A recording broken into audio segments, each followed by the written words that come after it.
চাঁদাবাজীদের সাথে বসবো, তাদের সাথে সব। হ্যাঁ, এখানে দেখতেছেন না চেয়ার আছে কিন্তু কোনো নেতা নাই। আপনাদের মধ্যে থেকে কয়েকজন মুরব্বী, বয়সে যারা বড়, কোনো নাই, যারা বয়সে মুরব্বী তারা আমার সাথে এখানে বসবেন। আসেন, ওই যে চেয়ার। পরিবেশের কথা কেউ কানে শুনে না, পুরাতন পরামর্শ ডাকে, পুরাতন পরামর্শ শুনে ভালো যায়। কেন প্রতিরোধ করতে পারবো, এই জন্য পরিবেশের মূল্যায়ন কম। আশা করি ফরিদপুর চাইলে আমাদের একজন নেতা আছেন, আমরা পড়াই দিচ্ছেন আমাদের শরীর সম্ভব ভাই। সম্মানিত সুধীবৃন্দ, সিএনজি রিকশা ও অটো ভ্যান চালক ভাইরা, আপনাদের সবাইকে আন্তরিক শুভেচ্ছা। দয়া করে প্যান্ডেলের ভিতরে, কেননা গরিব যে আমার পক্ষে কেউ কথা বলে না, ওই পক্ষে বলবেন কে? যারা আমাদের 10 টাকা দিতে পারবে তার পক্ষে উল্টো কথা বলবে। আজ আমার আল্লাহ হইলো, আমার লিগা হইলো, আপনি আবার বিষয় কথা বলবেন না। ভাই, আমরা সিএনজি চালাই, অটো চালাই, ভ্যান চালাই, অনেক সময় যাত্রী নিয়ে আমরা অনেক জায়গায় যেতে পারি।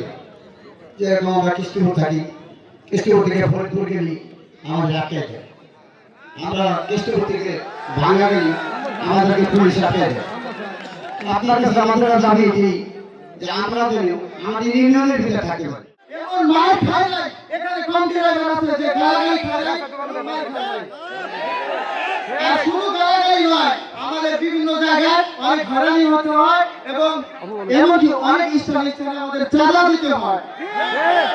আর বাবুল ভাই যদি আমাদেরকে বলে যে আমি গরিবের পাশে আছি, অটো রিকশার পাশে আছি, এই চাঁদাবাজি আমি বন্ধ করবো, বাবুল ভাই আমাদের শুধু কথা দেয় যে কোনো স্থানে কোনো চাঁদাবাজি হবে না। বাবুল ভাই আমাদেরকে কথা বলার সুযোগ দিয়েছে। গরিবের দিকে একটু নজর করে চালিয়ে হবে। বাবুল ভাই আমাদের দাবি ওই ভিড়ের ব্যাপারে অ্যাকশন নিতে হবে। এখানে কালীঘাট এবং কৃষ্ণপুরের যে রোড, এখানে অন্ধকার চিন্তায় হয়, এই বিষয়ে খুব দ্রুত আমরা ইনশাআল্লাহ ব্যবস্থা নেব। সবকিছু এখন আমার হাতে হয়তো নাই, আল্লাহ যদি আমাকে সুযোগ দেয়। তারপরে এই যে একটা চামিয়ার মোড়, যেটা একটা ব্রিজ, একটু আগেও আমি শুনেছি, এখন আমি পারবো কিনা আমি জানি না, আমার কথা তারা শুনবে কিনা আমি জানি না, আমি চেষ্টা করব।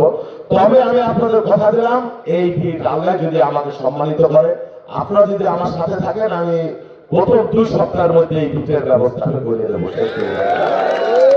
চাঁদাবাজির বিষয়ে কথা হয়েছে, এটা আমি এটা একটা সমস্যা সব জায়গায়, বাংলাদেশে সব জায়গায় এই ভোটার কেন্দ্রিক চাঁদাবাজির যে সমস্যা, এই সমস্যা নিয়ে কাজ করবার ব্যাপার আছে। আমি পরিষ্কার করে বলতে চাই, আমি হারাম খাই না, আমি মাদক চাঁদাবাজি এগুলো আমার চরিত্রে নাই। যদি কেউ আমাদের দলের নাম করে এগুলা করে, আমি এগুলো তদন্ত করবো, আমি ব্যবস্থা নেব।